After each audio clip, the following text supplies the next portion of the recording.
What's good, everybody? Welcome back to another episode of the Cutman Podcast with your boy, Austin Carters.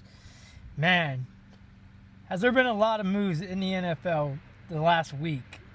Hey, when I tell you there's a lot of moves, I mean there's a lot. You would think free agency just started and everything else, including a big Myles Garrett trade to the Rams.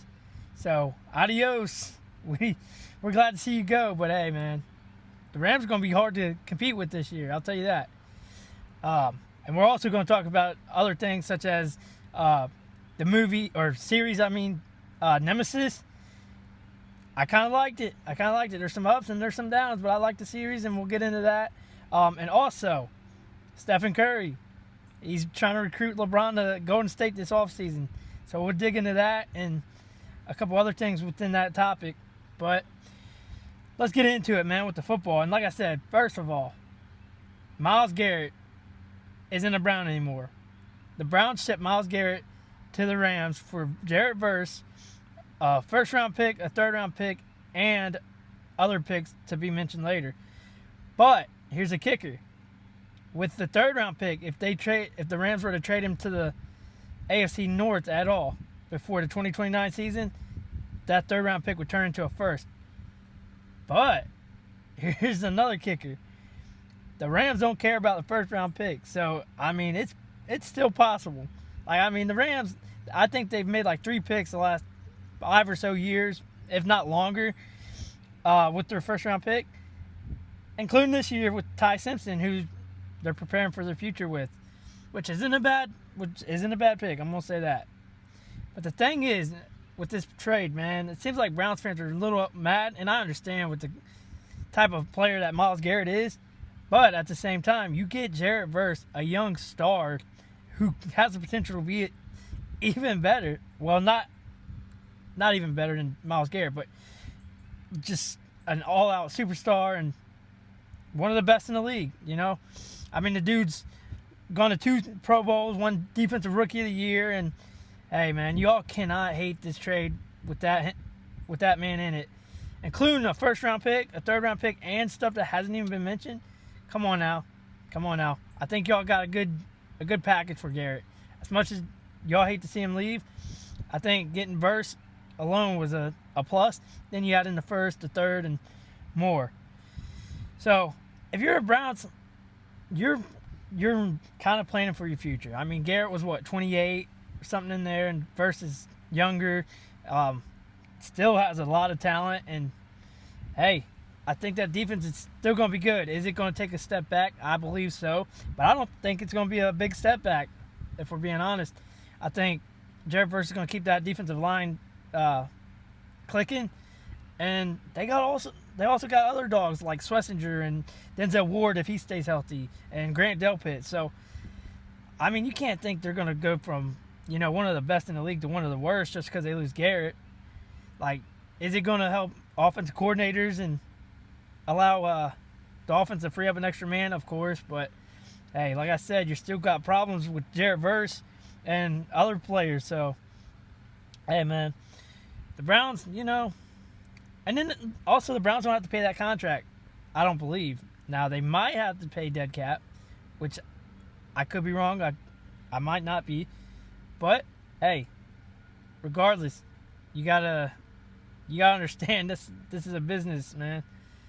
So, but I'm just glad he's gone, man. I'm not gonna lie. I'm glad he's gone. I know y'all are upset, but hey, AFC North just got better for all the other 3 teams, But yeah, man. And then on top of that, just signing after signing after signing. I swear. Like, first of all, you get Drake London, 4 years, $141 million. Contract can be worked up to $150. I would assume with incentives, like, he makes, like, say, for example, like 1,000 yards, he gets a bonus, all that. I'm pretty sure that's how that works. And then $100 million of it is guaranteed, which I think is the craziest part. Like, to me, I think London's a star, but do I think he's like one of the top wide receivers in the league? I wouldn't say like top 3, top 4, and you can argue that maybe he's not even top 5. But he's still a dog. I still respect his game and how he approaches it. So, he gets a big contract. Then you got another receiver in Christian Watson, 4 years, $110 million, and that's locking up one of Jordan Love's best weapons. So, hey, if he can stay healthy, he probably outplays that contract, to be honest, and he might even sign one with Green Bay after this one. Who knows? Like I said, he's got to stay healthy, though. He's got to stay healthy, and that's for anybody, I guess. But props to Green Bay getting that done, keeping a weapon with Jordan Love, who has chemistry. What the hell's going on in this neighborhood? But yeah, 4 years, $110 million. Like, with the cap going up, certain amount here, certain amount there. Hey, this contract's going to be nothing here in a few years. But he's still going to get paid. So, hey, props to them getting it done. And then you go to the Steelers, man. And am I happy? Steelers end up signing Nick Herbig and Darnell Washington to extensions. And now they're working on Keanu Benton and potentially Joey Porter Jr. So we're trying to keep our young stars there. Now, people are saying that Darnell got overpaid with his 4 years, $42 million and $21 million guaranteed. But we've seen what Darnell can do with the football in his hands. I mean, this dude's a tank. Like, absolute tank. And, hey, he's going to be tight end too, so he's going to get more looks. He's going to get more opportunities behind moves. And he's going to show y'all that he's going to outplay this contract, to be fair. And I wouldn't be surprised in 2 to 3 years if he's wanting a contract extension and pay bump. So I think we got a steal in that part. And then Herbig, 4 years, $100 million, $42 million guaranteed. Now this is a signing that I loved because I love Herbig as not only as a third, but a potential starter. And hey, there was rumors that we were going to trade Highsmith in the offseason. And then you go ahead and do this, and a lot of people's like, oh, you should move him, and maybe not. Because you pay Rodgers $25 million compared to what other quarterbacks are getting paid. And then after this year, you got to run out with Will Howard. You got to run out with Drew Aller, who are not making a lot of money. So you can probably afford to run out all three. And then guess what? If make matters worse for other opponents, Jack Sawyer's waiting there, and he's on a rookie contract. So good luck. Our outside linebacker room is stacked. And who knows? Maybe we keep them all together, and then eventually TJ's going to retire, and then Herbig takes over his spot with Highsmith, and then, it trickles down to Sawyer replacing Highsmith and so forth. I like it, and I'm hoping, like, Benton, like, if he gets signed, cool, but I really want Joey Porter signed this offseason. I thought he was going to be the next one up. Then you go out and get Darnell re-signed. So, props to the Steelers getting it done, locking in their young core, and, hey, gonna be problems for years, man. We're trying to build not only for now but for future, and that's how the Steelers have always been. And y'all hate on them for it. I don't understand that. Y'all's always like, oh, the Steelers don't have a good roster, they don't have this, and they don't have no depth. Wrong. We just proved that. We just signed 2 depth players who are potential starters, and probably starting on 31 other teams. So props to the Steelers getting those done.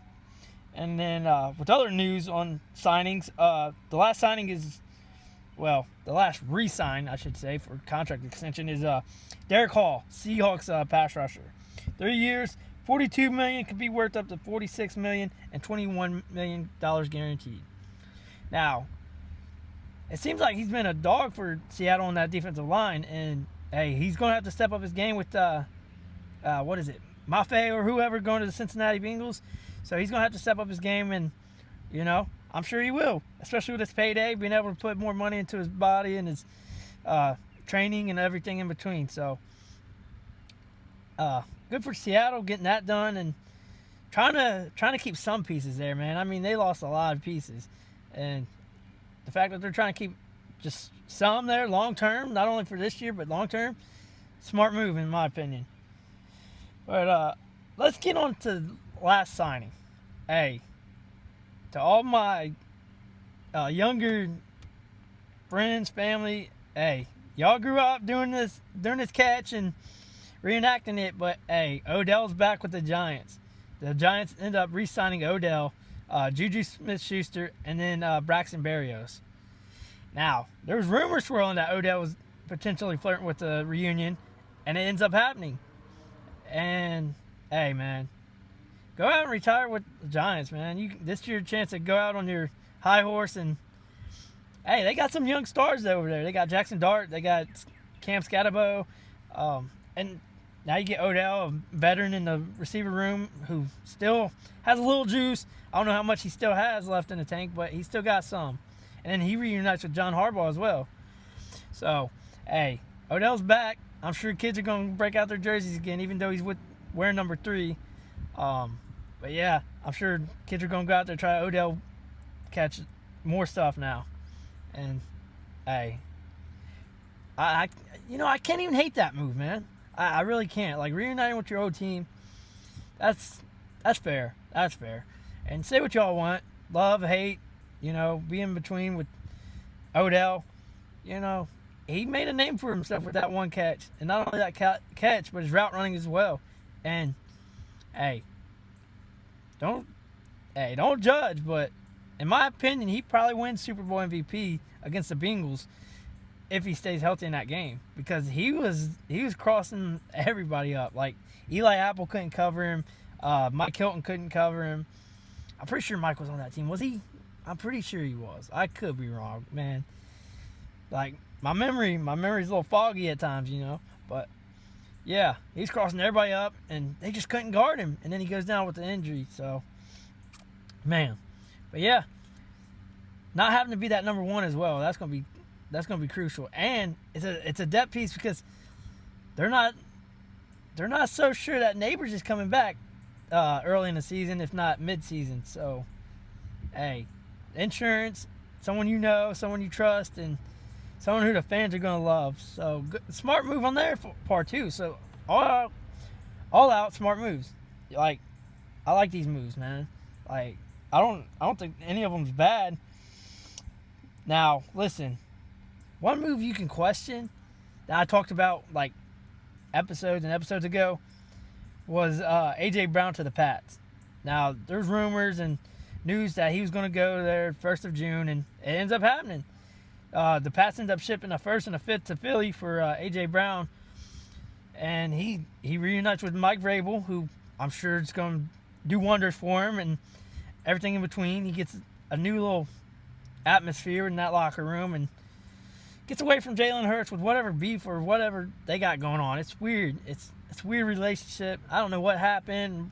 I'm going to have to read into that. But regardless, you get a quarterback who, in my opinion, has a better arm than Jalen Hurts. But sometimes, just finding a different atmosphere helps, And Philly, man, to get a first and a 5th for A.J. Brown with that situation, like, I know he's a dog, but still, props to them, because I could have seen him settling for like a 2 and something. So to get a first with their GM, what is it, Howie Roseman? That's a win, because he's probably going to select a Georgia Bulldog who's going to be a dog. So, hey, man, good for both of them. You get rid of the situation in Philly. A.J. Brown goes to his old coach who he's familiar with, who's going to help him, and potentially put his game back on the level that he's used to. So good for both of them, man. That's really good, and a move that was just waiting. It's just waiting for the timing, and it was there, and they went with it. So smart. But the last thing I gotta say about the NFL and football is that Russell Wilson ends up retiring and going on to sign a deal with TV. And he's going to be an analyst for football now.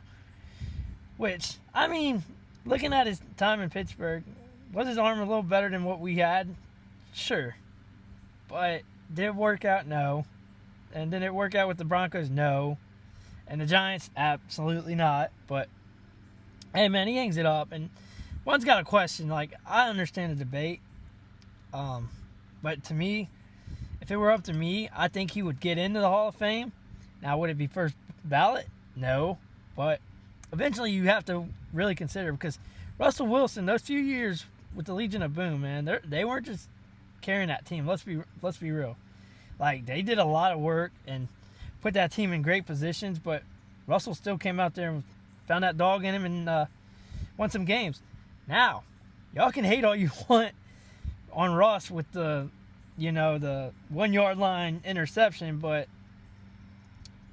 coach, you got to run the ball there with Marshawn. I swear. Like, you can't put all that on Russ, man. Like, should he probably found a better read? Sure, but that was his number one read, and he went with it. And, hey, coach has got to be better than that, in my opinion. But, yeah, I think eventually he'll get into the Hall of Fame. Now, is it first ballot? I don't think so, like I mentioned. But later on, he more than likely will. Like, compared to what he had, of course he had Doug Baldwin and all of them, but, hey, he did really good, in my opinion. Now, after Seattle is a different story, but, hey, give credit where credit's due. With that, we're going to move on to the Knicks and Spurs. Man, oh man. The Knicks and the Spurs. So I got half my finals prediction right, I said the Spurs and the Cavs absolutely shit the bed, but, hey, it is what it is. Now, I was torn coming into the series because I didn't know who I wanted to win. Like, Wemby deserves a ring because last year he got close, and then this year he gets it, or gets his team into the finals. And just two really good squads, man. Like, that is good. Superstars are really good, And it's just like, I'm torn because Brunson deserves a ring, but at the same time, Wemby kind of deserves a ring to, show that he's here. Like, legit. Not just like a tall center who's a superstar. He's legit. Like, on a different level. Now, what I didn't expect was Cat to have the kind of game he did against Wemby. Like, he gave Wemby a problem. I'm telling you that. Like, he was going up for boards. He's trying to score. He's driving. He wasn't scared of Wemby, man. And that's what they're going to need from Cat, especially after that first game. Brunson put the team on his back and carried them to the win. And it was a close game. I mean, they were down, like, I can't even remember how many points, but come back to win it. Brunson willed them. And this is the same Brunson that in the first quarter, Shamit or somebody, it's somebody that's not really, I'm not going to say he's a nobody, but I'm not too familiar with him. Let's just say that. But he ends up pushing one of the Spurs into Brunson's knee, and it looked bad, man. It looked like one of them injuries, like, oh, man, this is going to change the series. And lucky for Brunson, it wasn't that terrible. But then he goes on, he gets knocked down, and then Luke Cornett, he ends up, like, stepping on his ankle, and, hey, that looked bad as well. But he ended up coming back from both of those, and he balled, man. Now, the thing I think the Knicks are going to live or die on is a three, because they did not shoot really well from three the first at least three quarters. Now, fourth quarter, I don't know what their statistics were, but they pulled it out. And yeah, they got to be better. They got to shoot better if they want to win. And tonight I expect the Spurs to take this game. And like, if you lose two in a row, that kind of puts a momentum in the Knicks court, and gives them the will, to try and win it. But I expect Wemby and them to bounce back, and they got a good squad. And man, listen, depth. I told you depth. I mean, you got the Spurs. The Spurs got Wemby. They got Stephen Castle, who's a fucking dog, man. I'm telling you, he's a dog, and he's only going to get better. I'm pretty sure it's his rookie year. He's going to get better. Who else do they got? De'Aaron Fox, a really good vet who can score, who can get boards, and also is not afraid to pass the ball. So that's good to have. And a bunch of other guys as well, man. I'm telling you, they're a tough matchup. And then you go to the Knicks, though, man. And they got Cat, Brunson. They got Josh Hart, I seen nothing but hustle from him game one. You got Anunoby.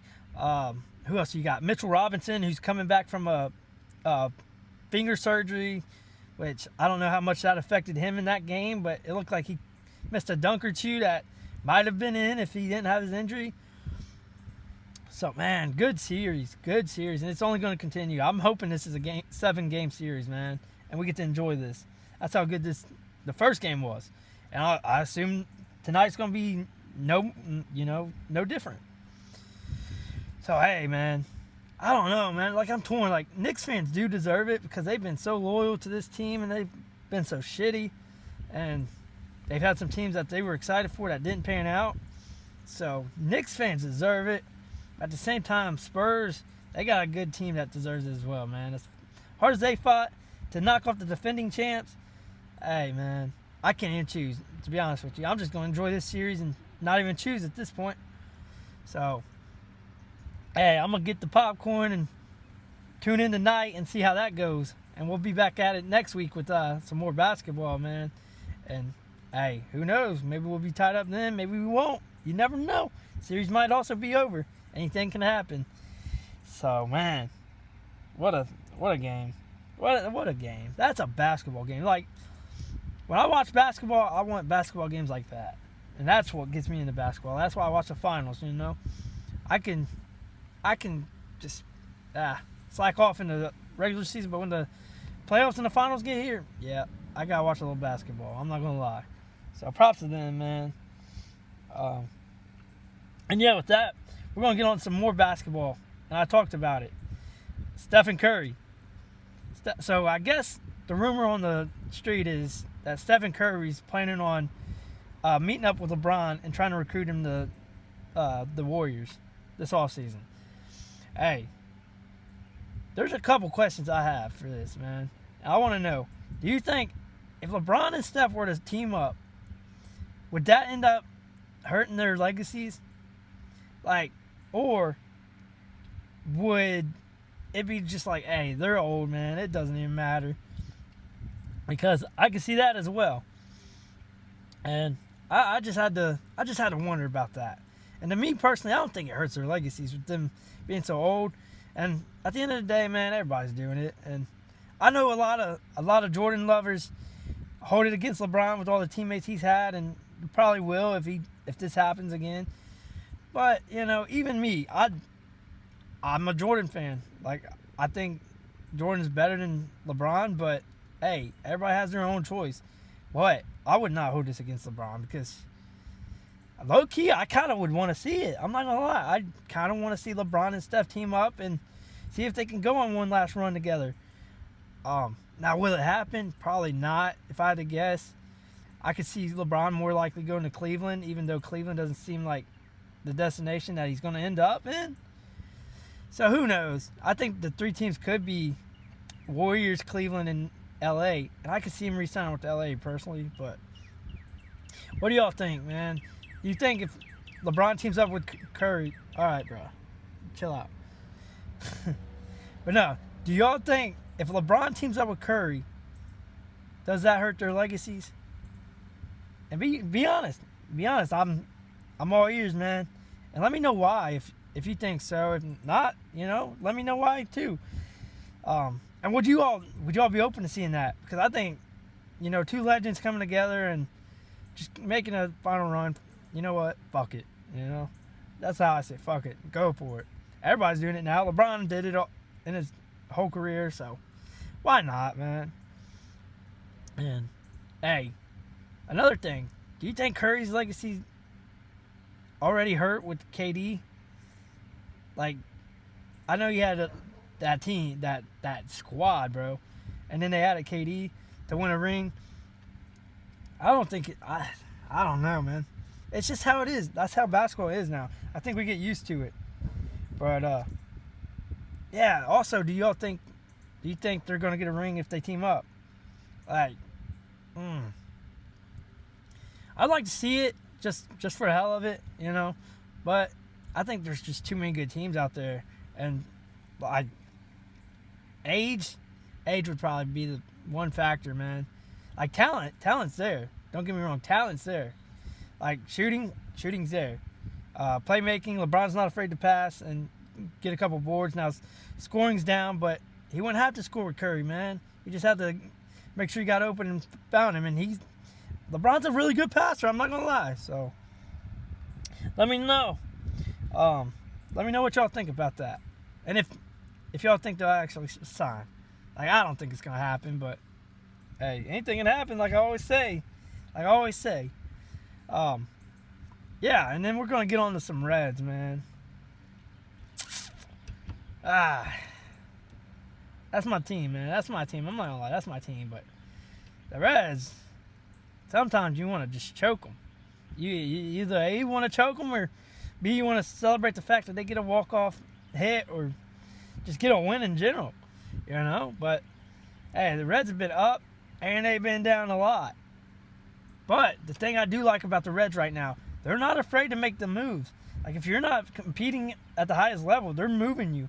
Like, TJ Friedel, he just got sent down. And Edwin Arroyo got called up. And Marte got called up again. And now, granted, Ellie got hurt, which is a big problem. Now, they put him on a 10-day DL because he pulled up with the hamstring tightness. And I think they're being a little cautious, which is smart. But yeah, Ellie gets hurt, and then Edwin comes in. He's making all kinds of defensive plays, and his bat's not quite there, which is understandable considering his first big league experience. But, hey, Marte was on fire in AAA. They called him up. They sent a couple pitchers down, and they also released a couple pitchers, DFA'd them. And they're not playing right now. They're trying to make the moves to try and get this team to compete. And I'm loving that. I'm just not liking the fact that we're losing still. Now, granted, the last couple of games have been kind of exciting. Well, here and there, I should say, here and there. Because we ended up battling back against the Royals the other day, and Blake Dunn, who's actually been impressive. Blake Dunn ends up getting a walk-off hit and saving a night. So, they got some wins, you know, but they lose 2 out of 3 from the Royals, and I don't know, man. Royals got some dogs, but at the same time, they're basically in the same boat as us.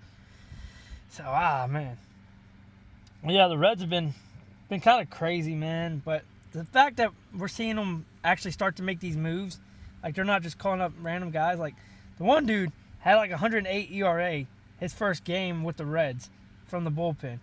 And they went to send him down. He said, nah, I'd choose free agency. It's like, adios, amigo. Like, okay. You go somewhere. You go find somewhere that's going to accept your 108 ERA in the big leagues, and we'll talk. But hey, man, we still got some talent on this roster, and we're trying to make the moves. So hopefully we can get in that competitive nature, and man, hopefully make some moves at the deadline to help this team. I want to see this team in the playoffs and actually competing good in the playoffs, not just going out in first round against the Dodgers, dog. I'm tired of seeing the Dodgers. And there's no way our payroll is going to, you know, amount to theirs. So, we got to make something happen. But, yeah, baseball, at the same time, we're trying to make something happen. Baseball's trying to make something happen, too. Speaking of the Dodgers, they're trying to make the payroll, a salary cap. And a lot of owners are pushing back on it, you know. Some teams are over the cap, like the Dodgers and a couple other teams, like maybe the Padres or something. It's something weird. But a couple teams are over. I mean, then you got the Reds, who would be way under with a lot of teams. It's just like, man, if you're going to impose it, and make sure there's no loopholes in this damn system.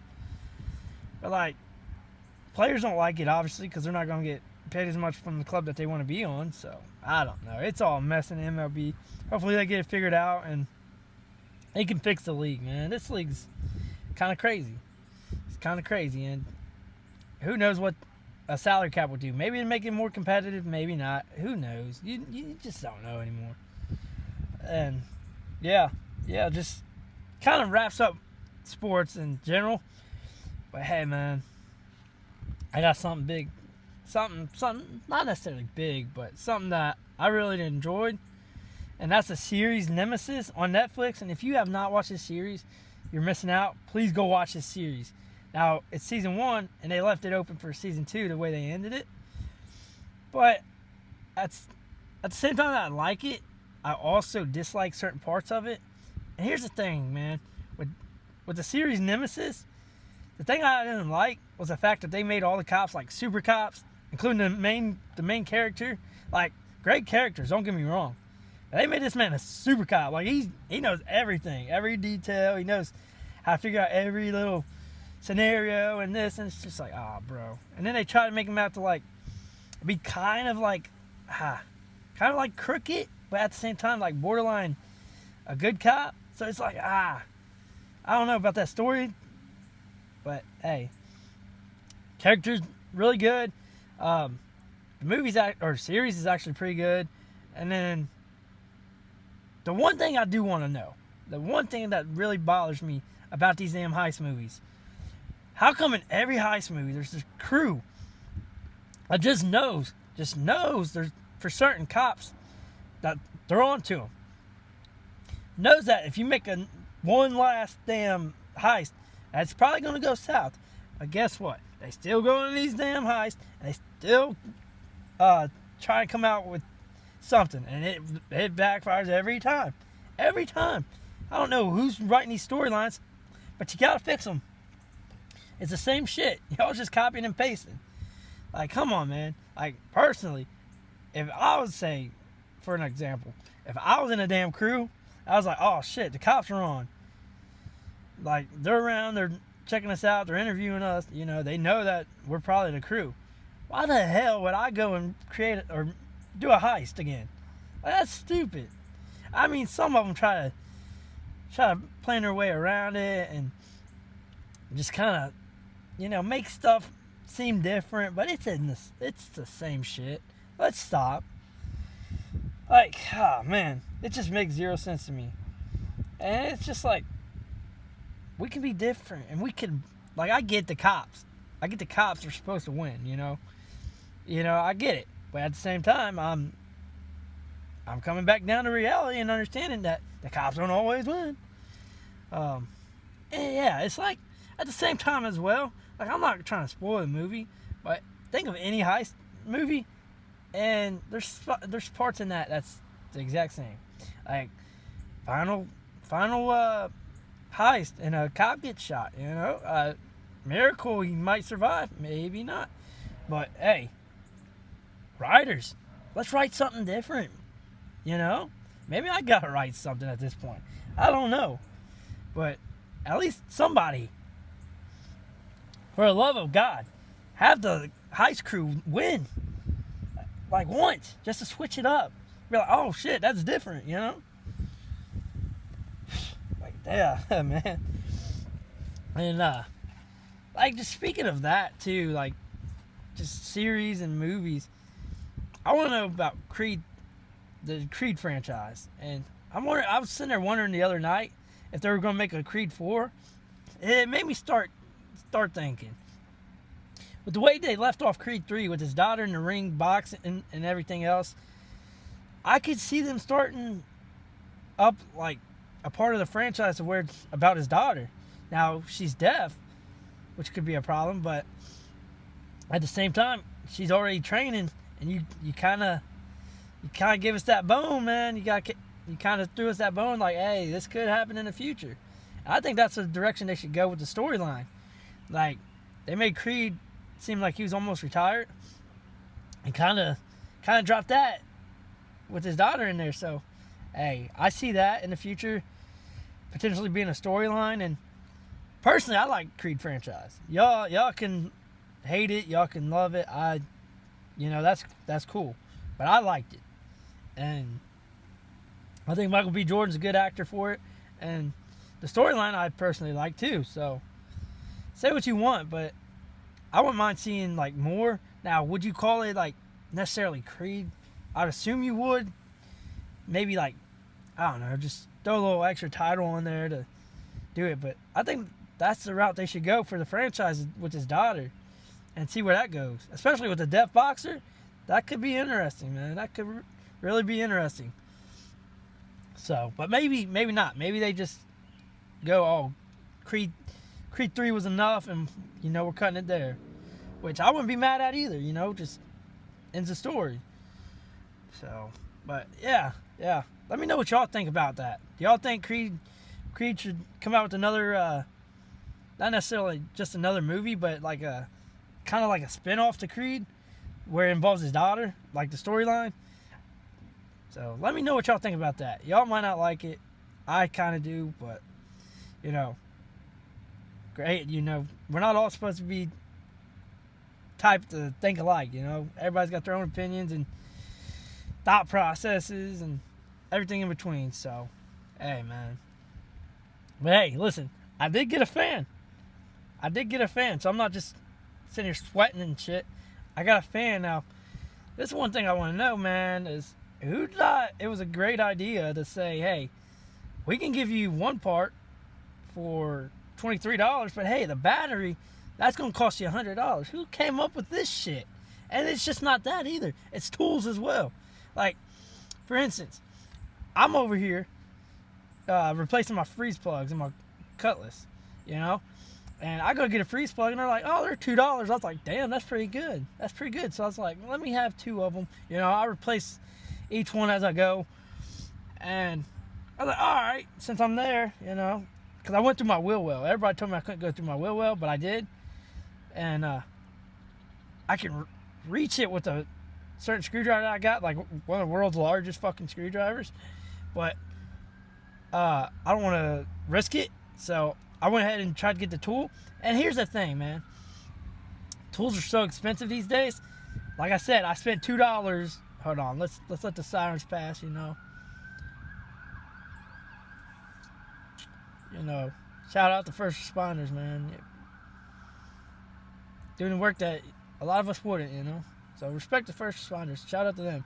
But yeah, when it comes to tools, for example, I bought the freeze plugs. $2 a piece. I said, oh shit, that's pretty good. I might as well just get the tools to put them in, right? And so I'm sitting there and I'm go, how much is a tool? I'm gonna get that.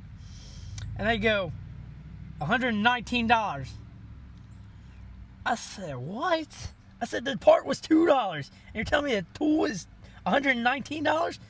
It's like, who the hell comes up with this shit? Like, I don't understand the thought process of having tools that expensive, but somebody's gonna have to come back down to reality. Like, it's crazy. Now, did I buy a tool? Absolutely, I needed the tool, but yeah, it's still insane. Like, the part cost $2, my guy, and then the tool costs $119, and you don't see a problem with that? Like, shit.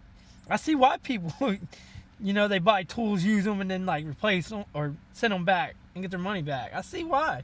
Like, am I going to do that? No. I'm going to keep it because you never know. But, shit, man. Whoever came up with that idea, they need to be studied, personally. But, man, that was just a side note. I didn't mean to ramble that much, but shit. We got, man, gas prices are high enough, you know, cost of living's high enough. You got to make tools that we need that much. And, hey, they're even worse on the tool truck, so, shit. But, man, I'm going on a little rant. I'm sitting over here going crazy. But, nah, man. That's kind of going to wrap it up. And like I said, man, we had a lot of sports talk, especially football. And if you don't know already, football's my passion, man. Like, I like that.